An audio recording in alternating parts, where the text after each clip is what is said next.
Assalamualaikum warahmatullahi wabarakatuh. Alhamdulillah alladzi bini'matihi tatimmus salihat. Segala puji bagi Allah Jalla Jalaluh yang karena nikmatnya kebaikan-kebaikan menjadi sempurna, yang karena rahmatnya niat-niat baik hamba dapat terlaksana. Allahumma salli wa sallim wa zid wa barik wa an'im ala sayyidina wa maulana Muhammadin wa ala alihi wa ashabihi ajma'in.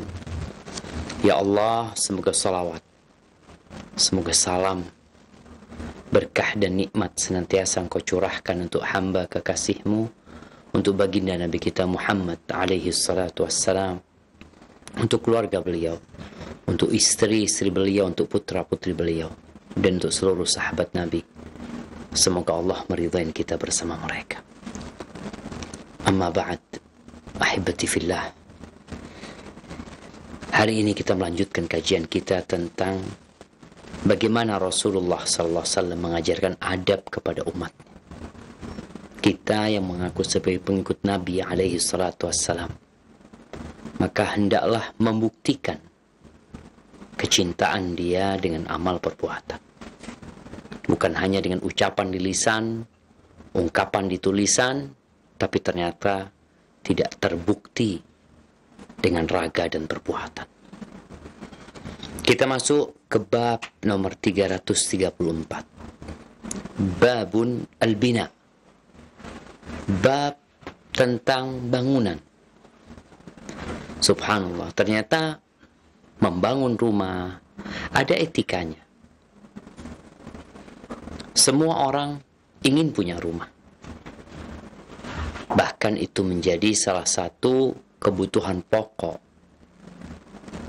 Sehingga semua berusaha untuk menyelamatkan dirinya dari terik mentari dengan teduhnya atap rumah, dari dinginnya angin, dengan adanya tembok-tembok yang mengelilingi bangunan rumahnya.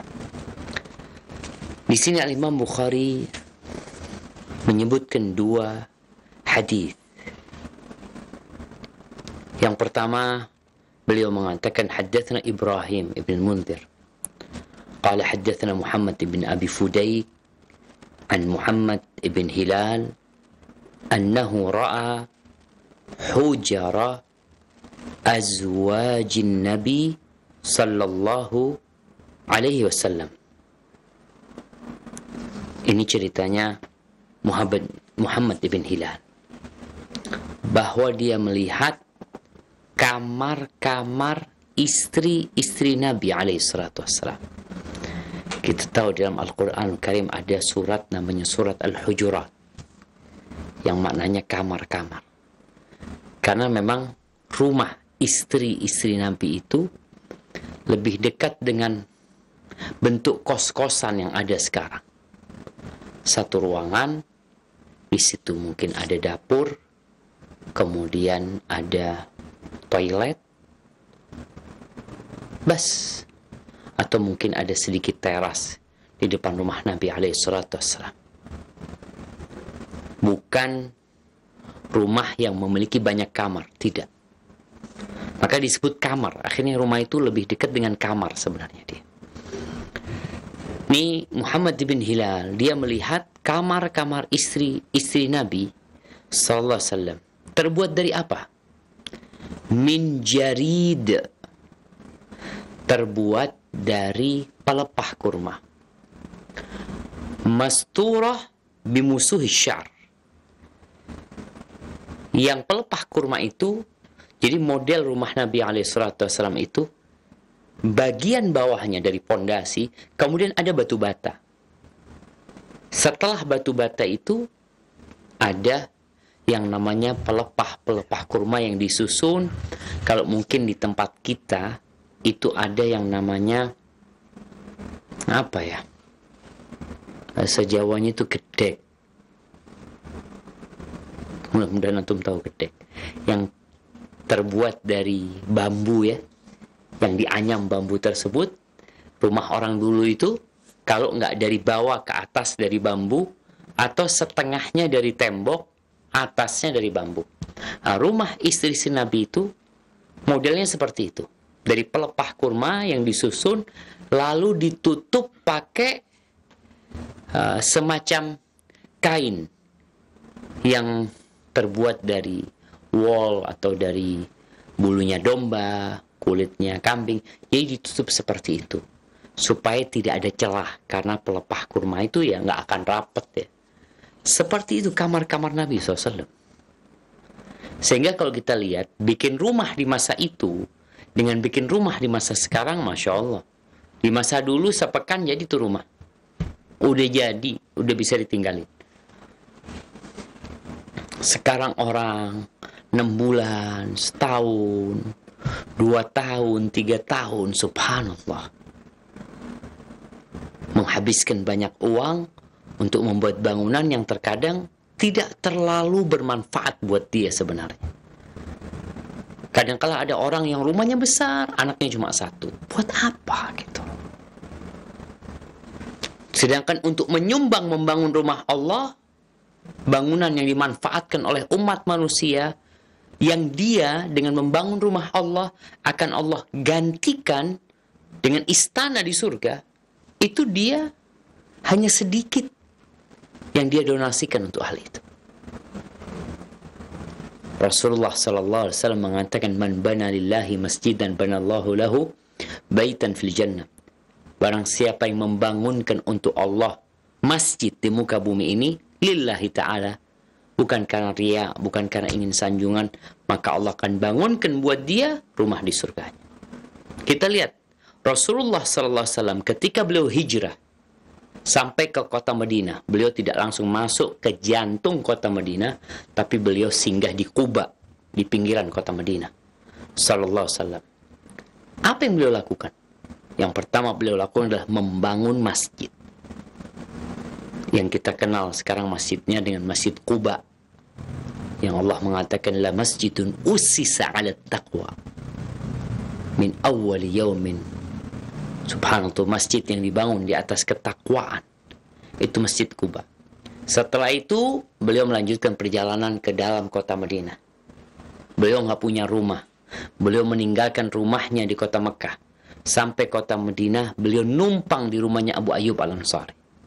Beliau fokus, konsentrasi membangun masjid. Terus tuh masjid dibangun. Selesai bangun masjid, beliau baru membangun kamar istrinya. Beliau membangun 2 waktu itu. Kamar buat Aisyah, yang satu kamar buat Saudah. Yang dibangun sama Nabi SAW. Dan Nabi membangunnya bukan di depan masjid. Kalau kita ke Masjid Nabawi, kita akan mendapati kamar-kamar Nabi itu di sebelah timurnya pengimaman. Sebelah timurnya Raudhah. Sebelumnya itu kamar berada di belakang. Kiblatnya dulu itu ngadep ke arah utara, ke Masjidil Aqsa, ke Syam. Kemudian ketika ada perubahan kiblat menghadap ke Ka'bah yang ada di arah selatan kota Madinah, akhirnya kamar yang awalnya di belakang jadi di depan. Subhanallah, beliau tawadhu memilih kamar di belakang, tapi Allah mengangkat beliau alaihi salatu wassalam. Setelah masjidnya jadi, baru beliau membangun rumahnya sendiri. Maka ini nasihat buat umat Islam, agar ketika mereka ingin membangun rumah, jangan lupa untuk mengeluarkan harta yang banyak. Untuk apa? Untuk membangun rumah di surga. Baik, itu bangunan rumah Nabi SAW. Dari pelepah kurma yang ditutup dengan kulit, ya, agar tidak nampak dari luar. Baik, kemudian fasa'altuhu an baiti Aisyah. Lalu aku bertanya kepadanya tentang rumahnya Aisyah. Ini pertanyaan Muhammad ibn Abi Fudayk kepada Muhammad bin Hilal. Faqala, bagaimana sih rumahnya Aisyah? Faqala, kana babuhu min wijhati Syam. Pintunya di arah Syam. Jadi ke arah membelakangi kiblat. Pintu rumahnya Aisyah radhiyallahu taala anha. Faqultu misra'an kana au misra'ain. Pintu rumahnya itu 2 daun pintu atau 1 daun pintu. Karena kita lihat ya, kalau rumah-rumah yang mewah, yang gede-gede, biasanya pintunya tuh 2. Tapi kalau rumah biasa ya biasanya pintunya pintu doang, 1 aja daun pintunya. Maka ini bertanya lagi nih, kepingin tahu dia, karena dia belum ngelihat. Jadi dia ingin mendapatkan gambaran yang lengkap tentang bentuk rumahnya Nabi SAW, yang Nabi tinggal di situ. Beliau adalah makhluk yang paling indah, yang paling dicintai Allah. Tapi ternyata rumahnya sangat sederhana sekali. Qala baban wahidan. Pintunya 1, bukan 2 daun pintu. Qultu min ayyi syai'in kan. Tanya lagi nih Muhammad bin Abi Fudaik.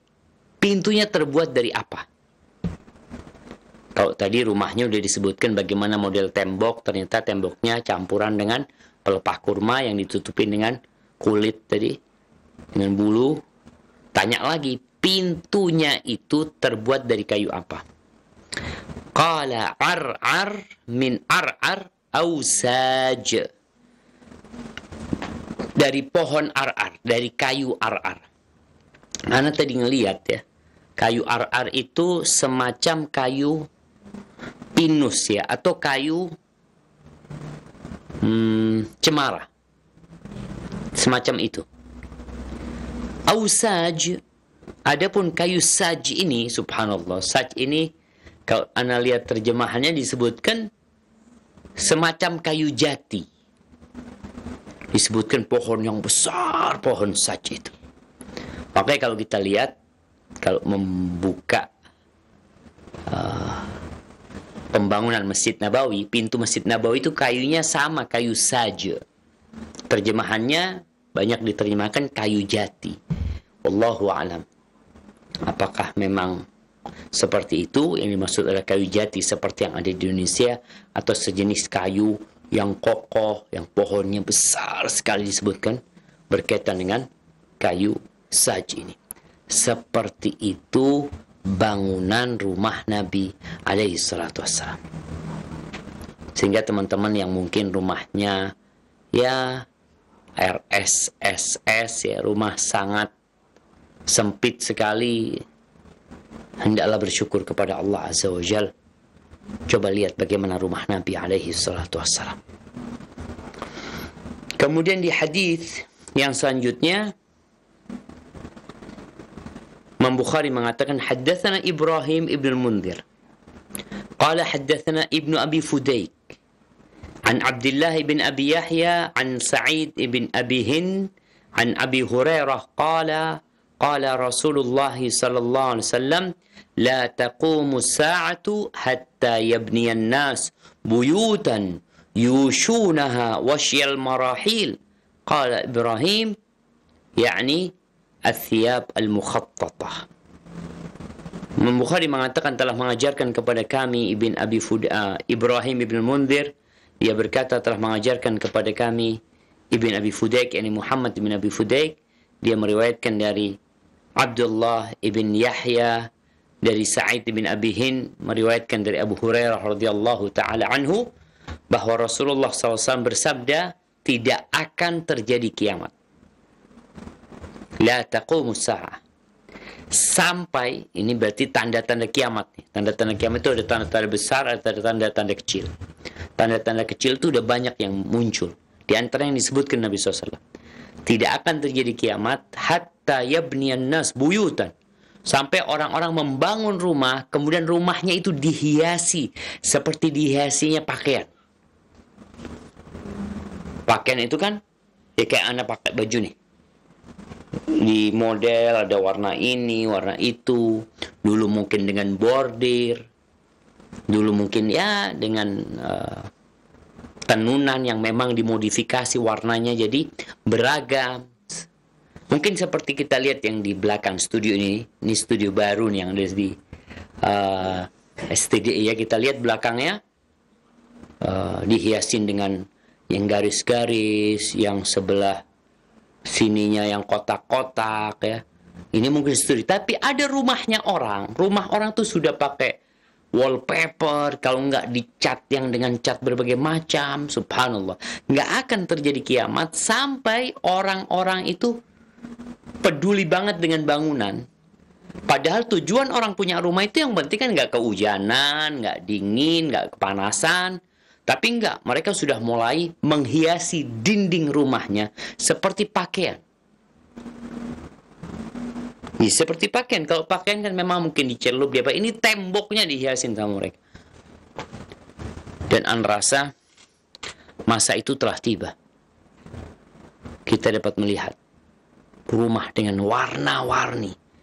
Dari luar kita lihat warnanya ini, warna catnya.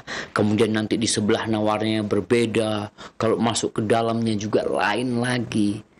Dulu kalau bicara lantainya, rumah dulu ya sudah rumah Nabi SAW lantainya dari tanah atau dari pasir.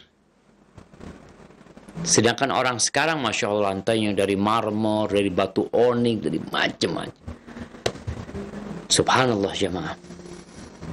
Seharusnya kalau memang benar-benar ingin hidup berbahagia, hendaklah manusia itu memperhatikan rumah masa depan dia ketika dia meninggal dunia.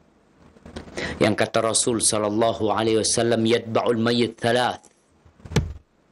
Ketika mayit meninggal dunia, maka yang akan mengantarkannya ke kuburan itu ada 3. Yang pertama apa? Maluhu wa ahluhu wa amaluh.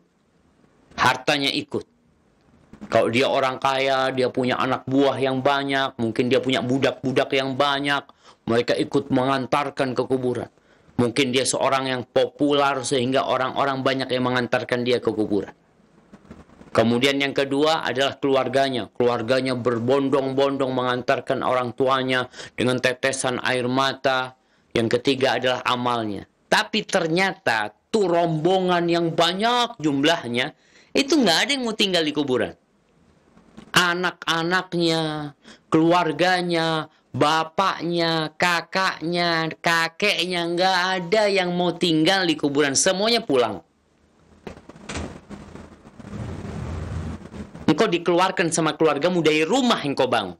Udah bangun rumah, capek, berkeringat, ratusan juta habis. Tahu-tahu dikeluarin dari rumahnya, ditaruh di lubang yang sempit, diinjek-injek sama mereka, lalu ditinggal. Wa amaluh, amalnya yang 3. Fayarjiul itsnan, yang 2 pulang, yang 1 tetap tinggal. Yang pulang siapa? Yang pulang itu keluarga dan hartanya. Yang tinggal, yang setia, yang akan tetap menemani adalah amal, baik amal soleh atau amal buruk. Maka hendaklah manusia itu mempedulikan rumah masa depan dia nih.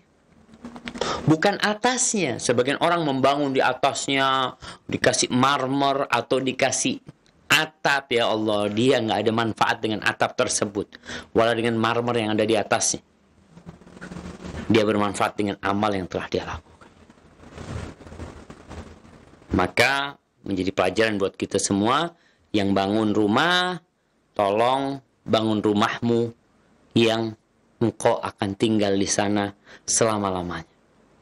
Sedangkan yang di dunia, ya engkau nggak lama engkau akan tinggalkan. Barakallahu fiik. Baik, di bab 335 Imam Bukhari mengatakan babun qaulur rajuli la wa abik. Bab tentang ucapan seseorang la, enggak, demi bapakmu. Bab ini menjelaskan tentang adab berbicara. Kita tahu Rasulullah sallallahu alaihi wasallam mengatakan la tahlifu bi abaikum. Kalian itu jangan sumpah dengan nama orang tua kalian, ya. Kita tahu Allah bersumpah dengan siapa yang Allah kehendaki. Allah bersumpah demi waktu duha, wadduha, demi waktu malam, wal laili idza saja. Allah bersumpah demi matahari, wasyamsi wadduhaha, bersumpah demi rembulan. Allah bebas bersumpah dengan apa yang dia kehendaki. Wal fajri walayalin ashar, demi fajar. Tapi manusia kalau mau bersumpah nggak boleh bersumpah kecuali dengan nama Allah Azza wa Jalla. Terus gimana di sini kok bab ini berkaitan dengan wa abi, demi bapakmu? La wa abi. Para ulama menjelaskan bahwasanya kalimat la wa abi itu sebenarnya bukan dalam rangka sumpah. Tapi itu ungkapan yang biasa dikatakan oleh orang Arab, tapi tidak dimaksudkan bersumpah dengannya, mengagungkan apa yang dia bersumpah dengan itu. Hanya ucapan basa-basi yang biasa mereka kerjakan tanpa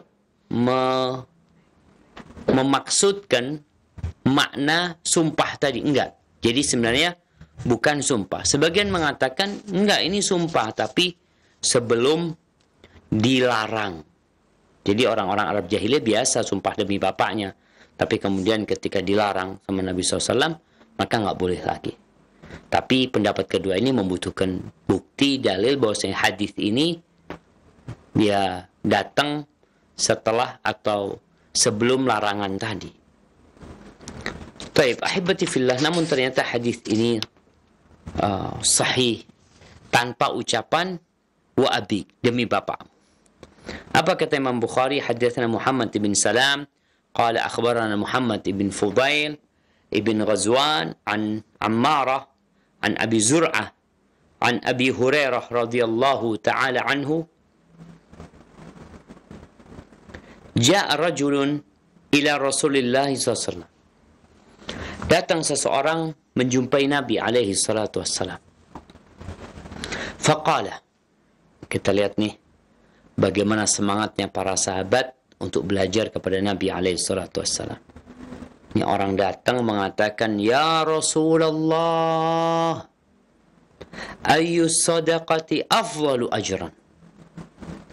Wahai Rasulullah alaihi salatu wassalam, ya Rasulullah, sedekah seperti apa yang paling afdol pahalanya? Kenapa orang ini mencari yang paling afdol, yang paling mulia, yang paling baik? Ini sebagai bentuk kesadaran bahwa manusia diciptakan itu bukan untuk memperkaya diri, bukan untuk banyak-banyakan amalan, tapi baik-baikan amalan. Bukankah Allah berfirman, alladzi khalaqal mauta wal hayata liyabluwakum ayyukum ahsanu amala. Dialah Allah Jalla Jalal yang menciptakan kematian dan kehidupan. Apa tujuannya? Liyabluwakum ayyukum ahsanu amala. Untuk menguji siapa di antara kalian yang paling baik amalannya. Bukan yang paling banyak amalannya. Amalan yang paling baik adalah amalan yang sesuai dengan sunnah Nabi SAW dan ikhlas lillahi ta'ala. Oleh karena itu kita akan mendapati pertanyaan-pertanyaan sahabat itu sangat berkualitas sekali. Dia bertanya, ayul amali afdal, amalan apa yang paling dicintai Allah Azza wa Jal, yang paling mulia? Apa kata Nabi SAW? As-salatu ala waqtiha, salat tepat waktu. Qultu thumma ay, setelah itu apa? Qala birrul walidain, berbakti kepada orang tua. Qultu thumma ay, setelah itu apa? Qala jihadu fi sabilillah, jihad di jalan Allah Azza wa Jalla.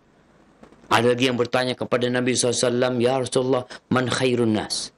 Atau man ahabun nas ilallah? Wahai Rasulullah, siapakah manusia yang terbaik?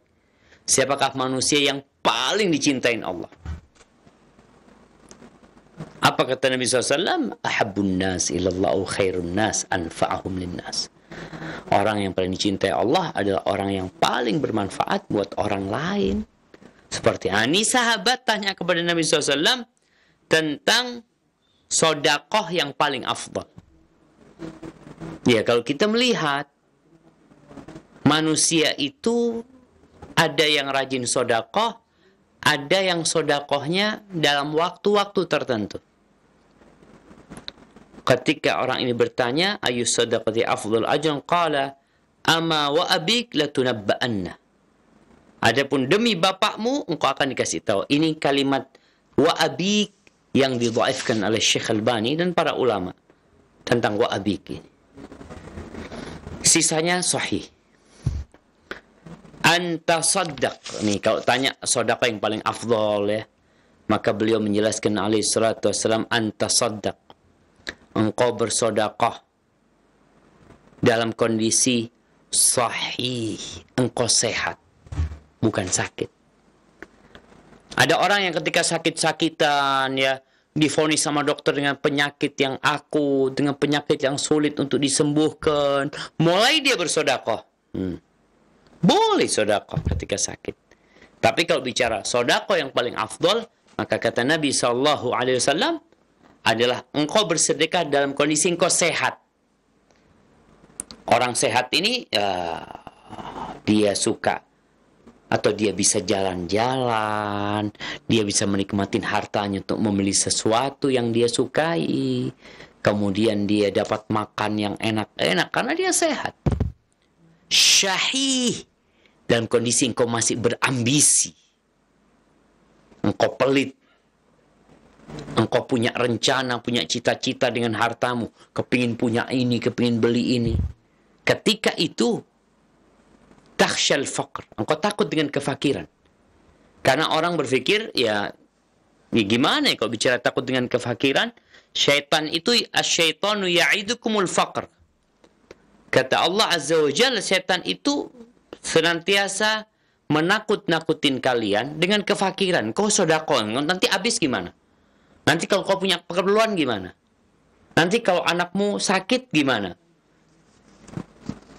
Nanti kalau engkau mobilnya rusak atau motornya rusak gimana?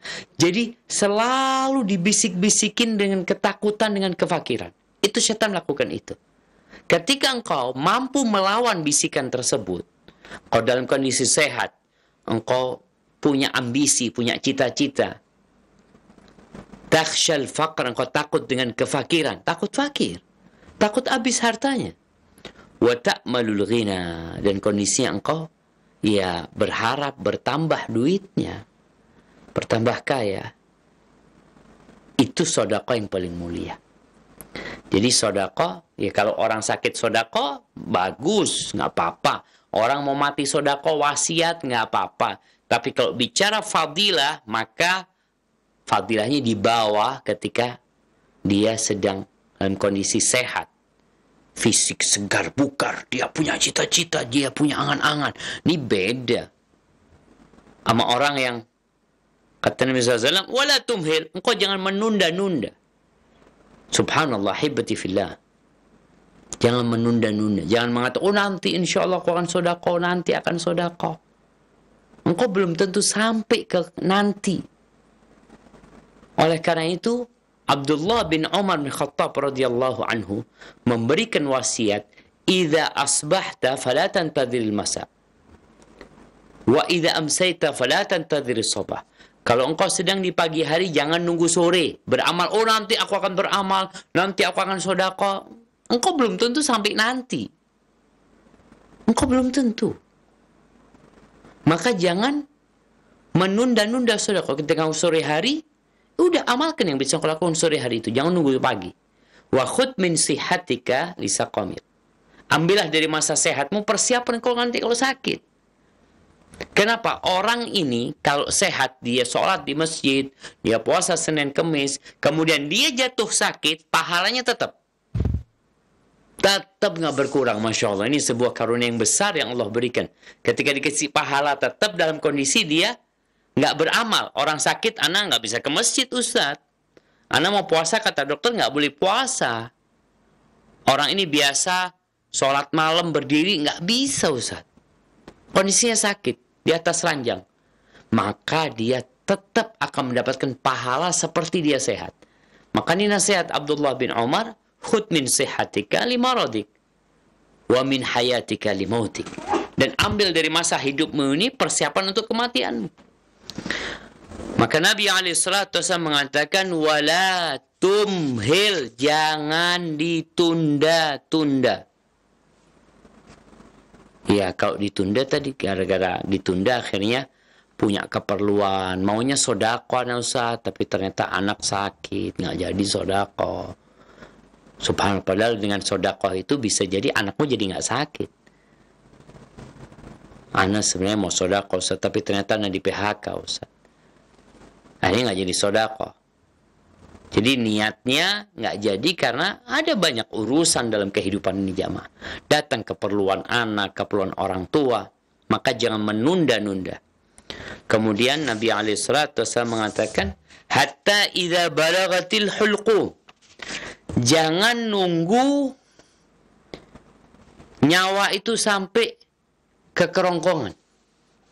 Bagaimana Allah mengatakan, falaula idza balagatil hulqum wa antum hina idzin tanzurun. Tuh, nyawa itu ketika sampai ke kerongkongan, jangan nunggu engkau sedekah ketika sampai ke kerongkongan. Artinya mau nyampe, mau mati. Udah sakit parah, mulai dia mengatakan, qulta li fulan kada wa li fulan kada. Dia mulai mengatakan buat fulan sekian. Wasiat nih, buat fulan sekian. Wa qad kana li fulan. Padahal hartamu itu juga sudah bukan milikmu. Udah milik ahli waris. Sehingga nggak bisa engkau sedekah. Nih jamaah, kadangkala ada orang nunggu sakit mau sedekah, udah mau mati sekarat dia mulai sedekah. Padahal ketika itu sudah jadi milik ahli warisnya. Sehingga nggak boleh lagi dia berwasiat. Kalau mau wasiat sekarang nih. Maka ahibati fillah. Ternyata kalau bicara kemuliaan sedekah nih, Masya Allah. Boleh jadi anak sedekah 100.000. Fulan sedekah 100 juta. Boleh jadi lebih afdal punya anak. Lalu gimana Ustaz? Nabi menjelaskan alaihi salatu wassalam bagaimana satu dinar atau satu dirham bisa mengalahkan 100 dinar. Kok bisa satu dinar mengalahkan 100 dinar? Nah, kondisinya seperti tadi. Anak sedekah 100.000, nih fulan sedekah 100 juta. Lebih mulia mana? Boleh jadi lebih mulia anak. Duit anak cuma 200.000. Jadi ketika anak sedekah 100 juta itu setengah harta anak sedekahkan. Fulan sedekah 100 juta, duitnya 1 triliun. Berapa yang dia sedekahkan? Dari 1 triliun itu 100 juta itu berapa? Kalau dia sedekah 1 miliar dari 1 triliun, dia baru sedekah 0,1. 0,1? Enggak. 0,01.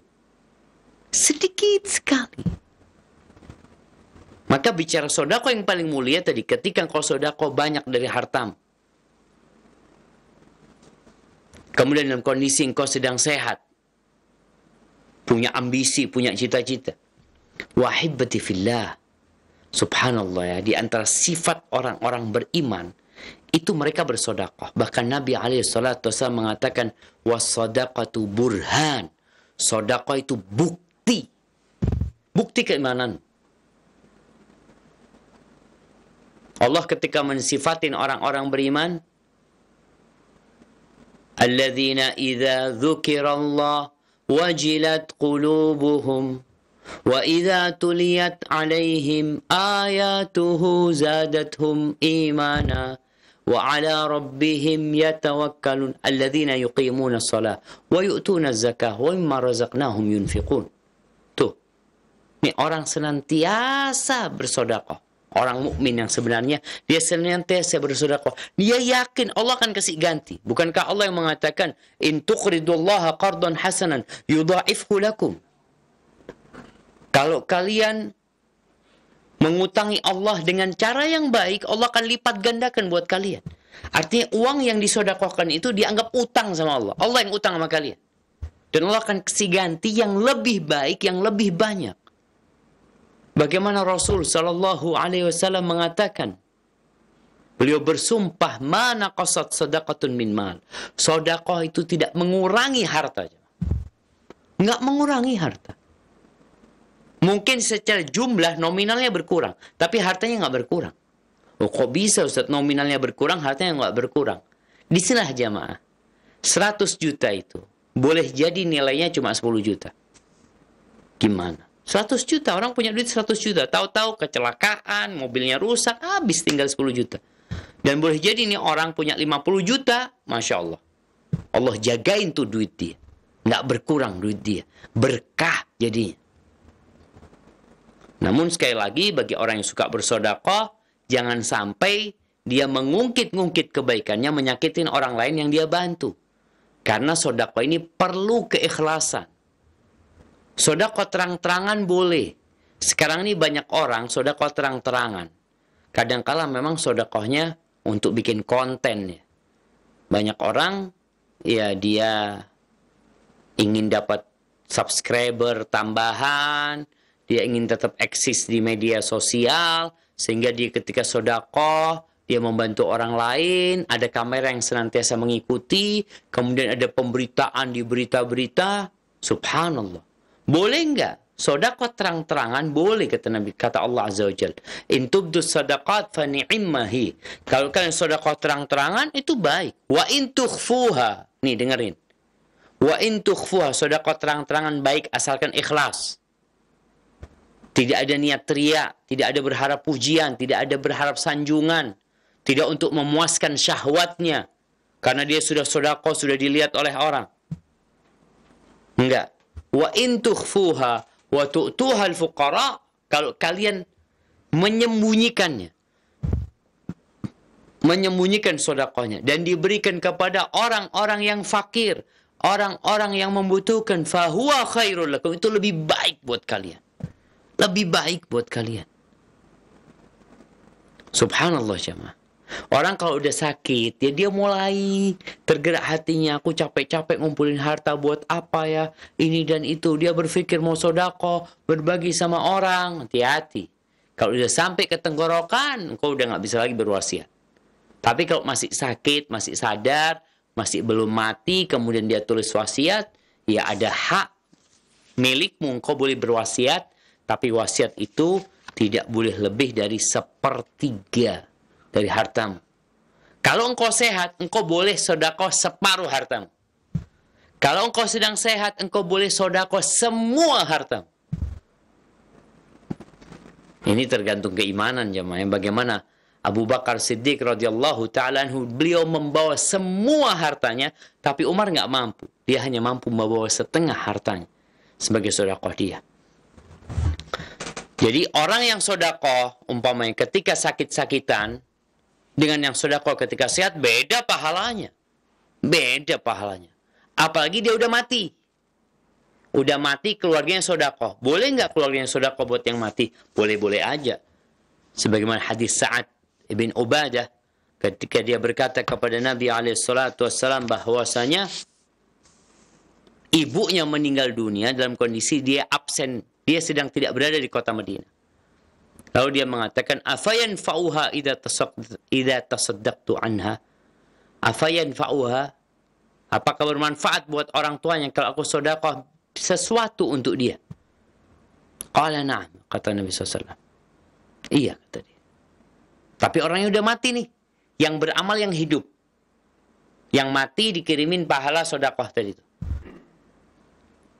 Lalu Sa'ad bin Ubadah mengatakan, ushhiduka annaha ha'itil mikhraf.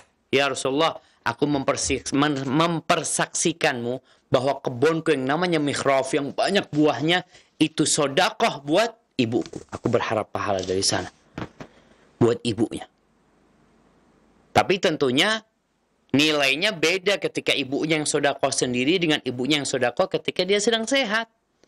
Orang yang sakit aja sama yang sehat berbeda, apalagi yang hidup dengan yang mati. Maka hendaklah kita setelah mendengar hal ini ya bersungguh-sungguh gitu loh untuk berbagi dengan orang lain. Jangan mau dibohongin sama setan yang dikatakan mungkin nanti engkau punya perlu, mungkin nanti ada kejadian gini, mungkin ada ini dan itu, yang akhirnya ya dia nggak mau sedekah gitu. Berat dia mau sedekah. Perlu perjuangan. Orang bersedekah itu perlu perjuangan dan perlu kesabaran karena kita cinta dengan harta. Allah Azza wa Jalla mengatakan zuyyina lin-nasi hubbus syahawat minan nisa' wal banin wal qanatiril muqantarah minadh dhahabi wal fiddati wal khailil musawwamati wal an'ami wal harth dzalika mata'ul hayatid dunya wallahu 'indahu husnul ma'ab. Dihiasi, diindahkan bagi manusia syahwat kepada perempuan, kepada anak-anak, kepada harta. Ada syahwat di sana manusia. Oleh karena itu Allah perintahkan engkau sedekah, engkau keluarkan tu uangmu. Buktikan cintamu. Baik, barakallahu fikum ahibbati fillah. Kemudian di hadis yang selanjutnya, ana izin minum dulu jemaah. Bismillah.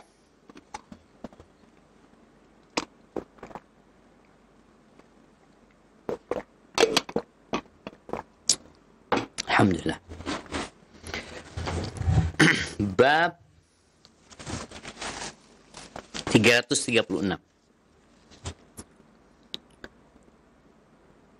Babun idza talaba falyatlub talaban yasiran wa la yamdahu. Kata Nabi alaihi salatu wassalam, Imam Bukhari mengatakan telah mengajarkan kepada kami Abu Nuaim qala haddatsani al-A'mash an Abi Ishaq an Abi al-Ahwas an Abdullah qala, ini sepertinya dari Abdullah bin Mas'ud radhiyallahu taala anhu, dia berkata, "Idza talaba ahadukumul haja falyatlubha yasiran, fa inna ma lahu ma qaddara lahu, wa la ya'ti ahadukum sahibahu fayamdahu fayaqta' dhahra." Apabila seseorang punya hajat, dia mau minta hajatnya kepada kawannya, kepada kenalannya, hendaklah dia minta ya yang sedikit aja. Jangan minta banyak-banyak. Dia akan mendapatkan apa yang ditakdirkan buat dia. Jangan sampai dia datang kepada kawannya, lalu dia memuji-muji kawannya, fayaqta' dhahra. Dia membinasakan kawannya. Jadi dulu jamaah, orang-orang itu kalau ingin sesuatu, dia datang ke gubernur, datang ke khalifah, lalu di sana dia menyenandungkan syair-syair pujian, ya, sanjungan, agar dia dikasih fulus nih sama orang yang dia puji nih. Jadi dia memuji bukan karena orang itu pantas dapat pujian, tapi dia memuji karena ingin fulus. Dia ingin sesuatu. Maka Nabi Abdullah bin Mas'ud mengatakan, kalau engkau punya hajat, mintalah, minta. Minta, tapi mintanya jangan maksa.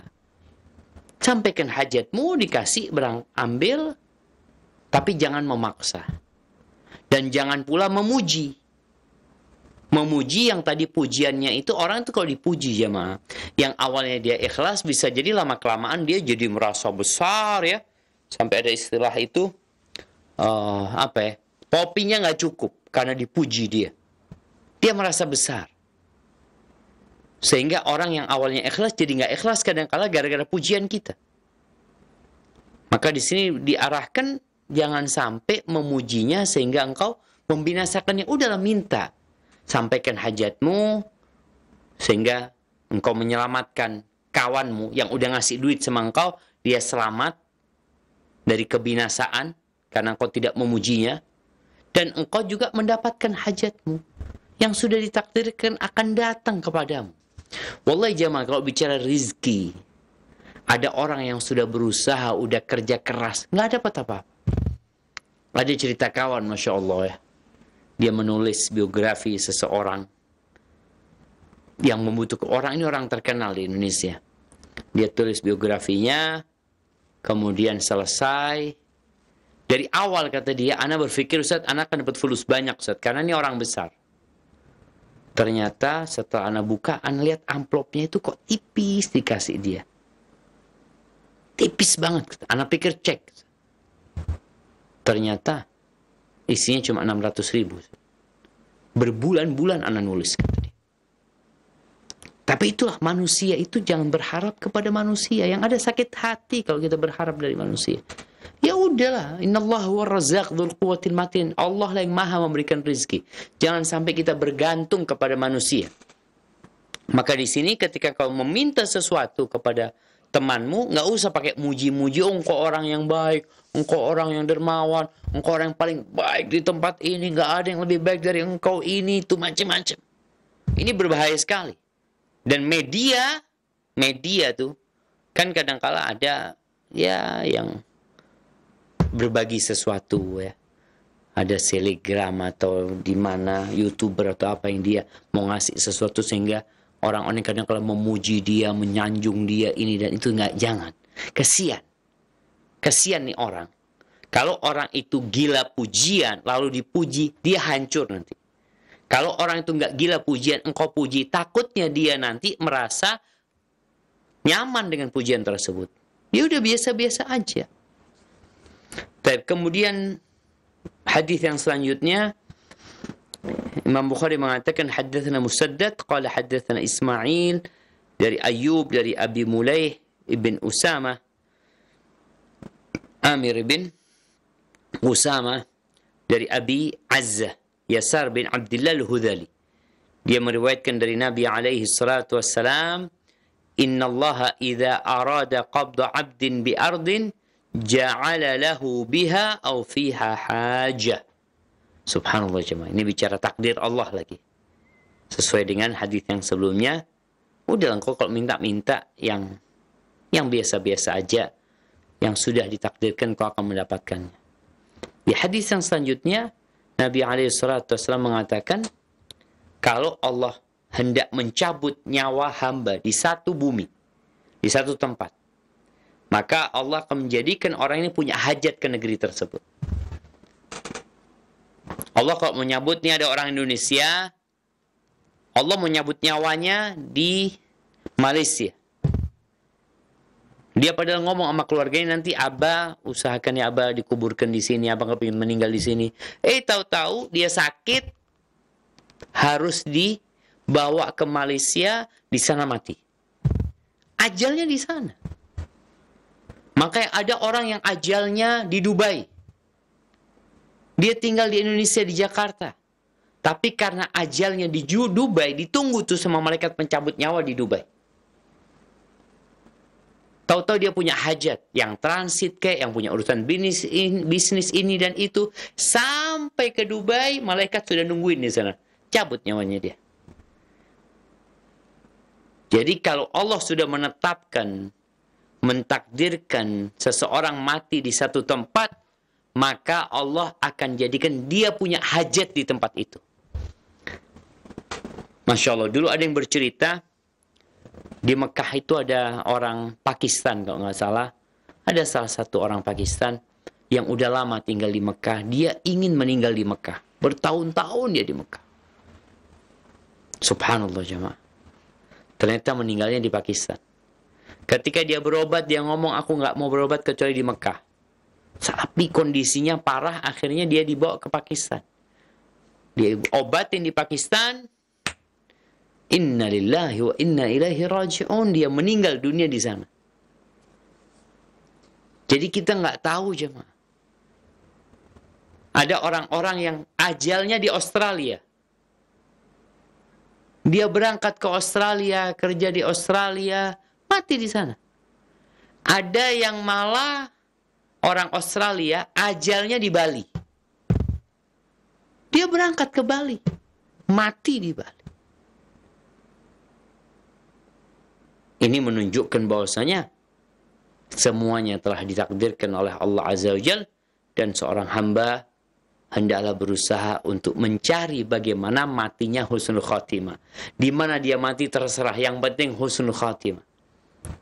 Kalau bicara tempat, ya kita berharap meninggal di tempat yang mulia, meninggal di Mekah, meninggal di Madinah, dikuburkan di Baqi, dikuburkan di Ma'la umpamanya. Itu sebuah harapan, tapi kadangkala nggak terjadi. Maka mintalah husnul khatimah dimanapun kau meninggal dunia.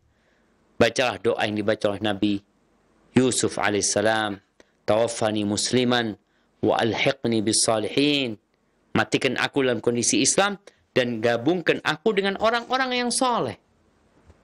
Dan ingat, kullu nafsin dha'iqatul maut. Semua yang bernyawa pasti merasakan kematian. Tapi bagaimana kita mati? Husnul khatimah. Kenapa? innamal a'mal bil khawatim. Amalan itu tergantung penutupnya.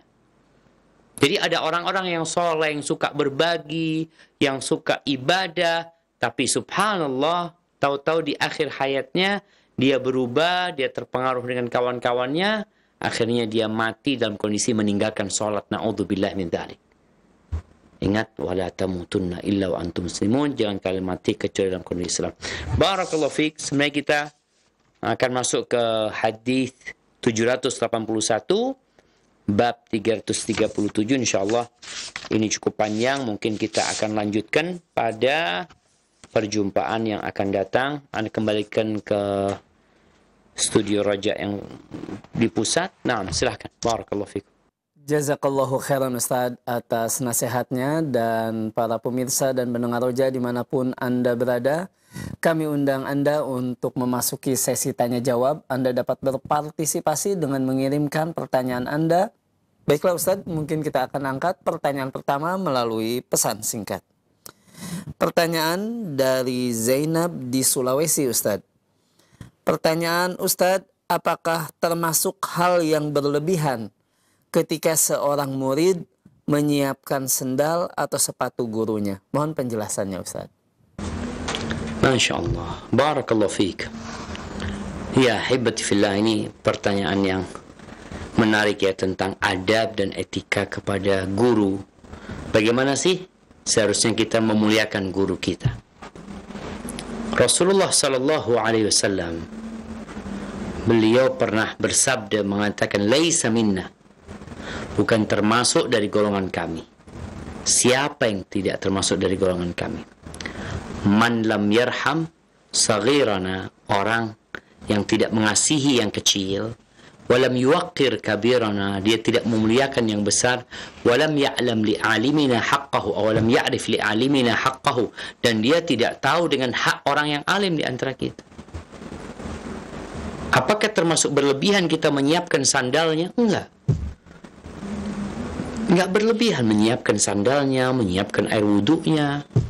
Bagaimana kita lihat para sahabat memuliakan Nabi SAW, bagaimana para tabi'in memuliakan para sahabat. Jadi itu bukan hal yang berlebihan sebenarnya. Ada cerita Al-Kisai kalau nggak salah ya. Al-Kisai ini dia mendidik dua anaknya khalifah. Subhanallah. Mengajarin adab dan etika. Sampai dua anaknya khalifah ini berebut untuk memberikan sandal gurunya. Rebutan sandalnya, dua anak ini satu-satu pegang sandalnya, karena rebutan akhirnya setiap satu memberikan sandal kepada gurunya. Akhirnya berita itu sampai kepada khalifah tentang dua anaknya, dua pangeran ini bagaimana memuliakan gurunya. Ditanya sama khalifah, man akramun nas, siapa orang yang paling mulia, kata khalifah. Kata Al-Kisai, insyaallah Kisai, semoga anda nggak salah, ya engkau ya Amirul Mukminin. Kata Amirul Mukminin, bukan, kata dia. Orang yang paling mulia itu yang dua pangeran rebutan untuk memberikan sandal. Dia merasa, oh kayaknya ada laporan nih kepada khalifah. Maka dia mengatakan, ya Amirul Mukminin, aku itu tidak ingin melarang mereka untuk berbuat sebuah kemuliaan, yakni dalam penghormatan kepada guru. Kata khalifah, iya. Kalau engkau melarang mereka, aku akan berikan sanksi kepadamu. Seharusnya mereka seperti itu memuliakan gurunya. Akhirnya sama khalifah, dua anaknya dikasih hadiah, dan gurunya dikasih hadiah yang banyak sekali karena mendidik anaknya seperti itu. Jadi nggak ada masalah kita membawakan sandalnya guru, membawakan tasnya guru, umpamanya. Itu bukan termasuk berlebih-lebihan, itu hal yang biasa, hal yang lumrah. Dan seorang murid yang memuliakan gurunya, insya Allah dia akan berkah ilmu yang dia pelajari. Oleh karena itu kalau kita lihat para salafus soleh ya, bagaimana mereka dahulu berusaha untuk belajar adab dan etika terlebih dahulu sebelum mereka belajar ilmu. Karena ada orang-orang yang berilmu, gara-gara nggak belajar adab dan etika, ilmunya nggak berkah. Karena dia ribain gurunya, meremehkan gurunya, merasa lebih alim dari gurunya, sehingga ya dia menderita hidupnya dengan ilmu yang dia miliki. Apalagi Nabi SAW mengatakan, laisa minna, itu orang bukan dari golongan kami. Hadza wallahu a'lam bissawab. Nah. Jazakallahu khairan Ustadz atas penjelasannya, dan berikutnya kita akan berikan kesempatan kepada penanya melalui line telepon. Kami persilahkan. Iya. Halo, Assalamualaikum. Waalaikumsalam warahmatullahi wabarakatuh. Dengan siapa di mana Ibu? Dari Ibu Yeni di Padang. Ibu Yeni di Padang, baik. Mohon untuk lebih dikeraskan lagi suaranya Ibu supaya lebih jelas, dan untuk pesawat televisi atau pesawat televisinya bisa dikecilkan terlebih dahulu. Baik, silakan Ibu. Ustaz, pertanyaannya gini Ustaz, saya kan mau membangun rumah,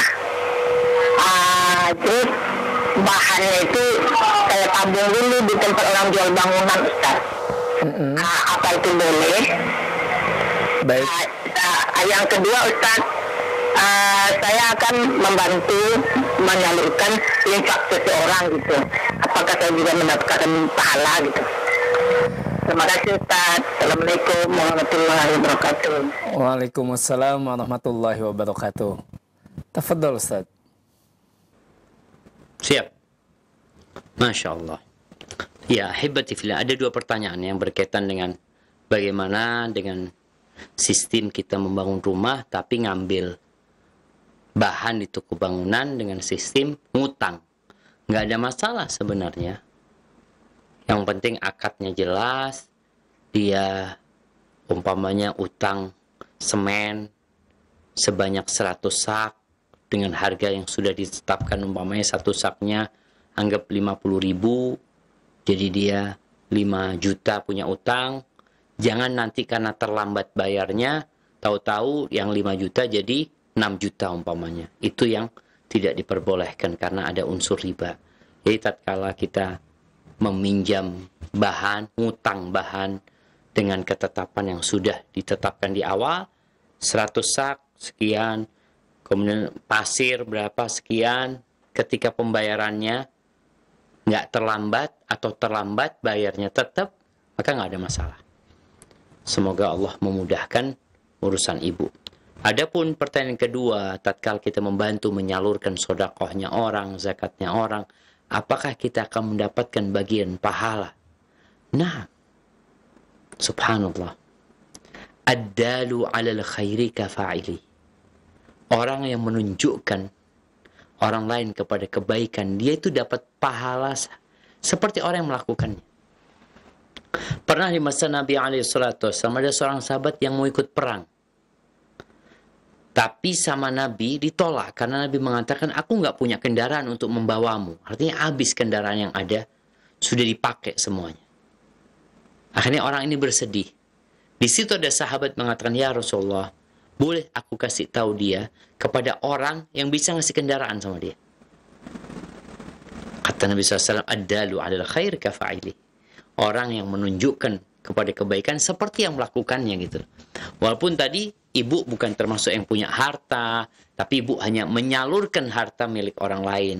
Tapi ingat, amanah itu disampaikan kepada, ya ditunaikan kepada orang yang berhak mendapatkannya.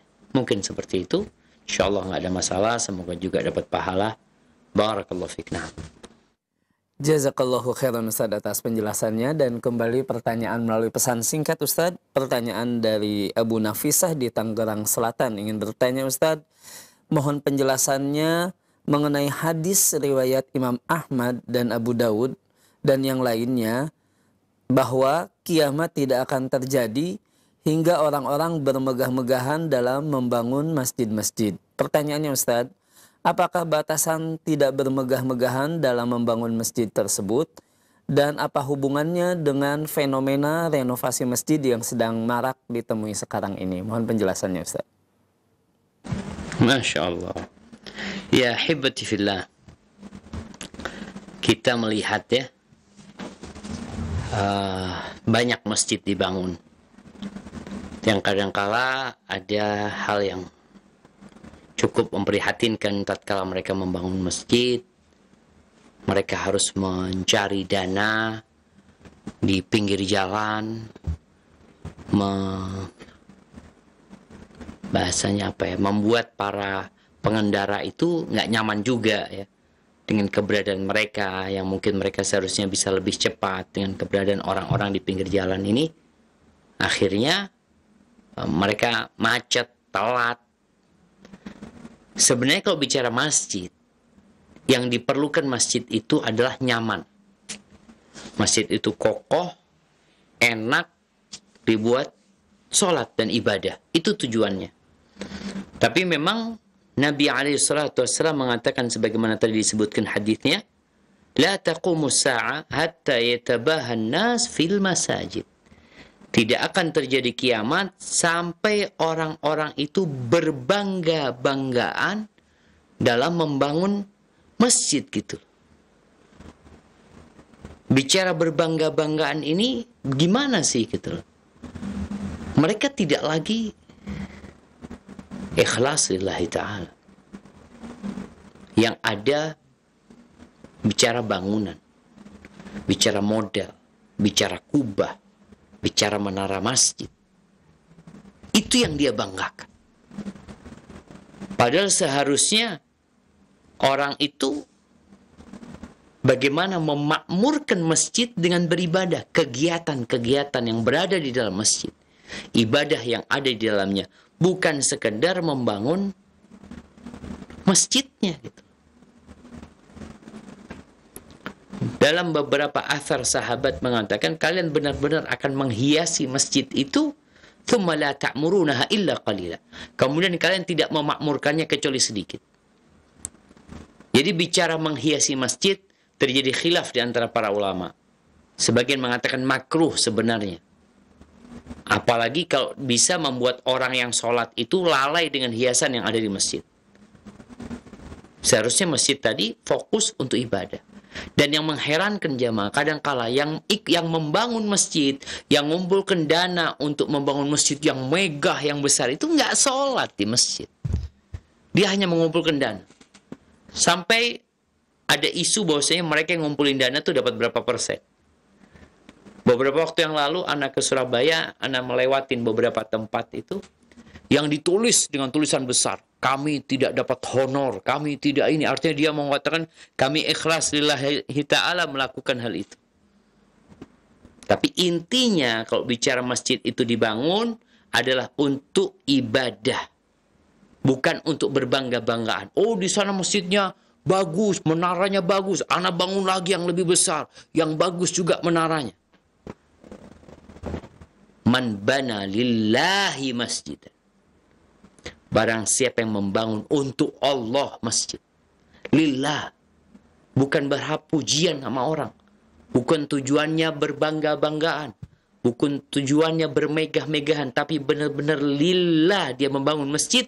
Baru orang seperti ini akan Allah bangunkan bagi dia rumah di surga Allah Azza wa Jalla. Jadi menghiasi masjid dengan hiasan-hiasan yang berlebih-lebihan itu tidak pantas ya, tidak layak. Apalagi kalau membuat orang-orang lalai dengan hiasan yang ada di dalam masjid, dengan model-model yang membuat orang jadi nggak khusyuk sholatnya. Tapi itu tanda kiamat. Dan sepertinya tanda-tanda itu sudah kita lihat. Bagaimana masjid dibangun ya, dihiasi.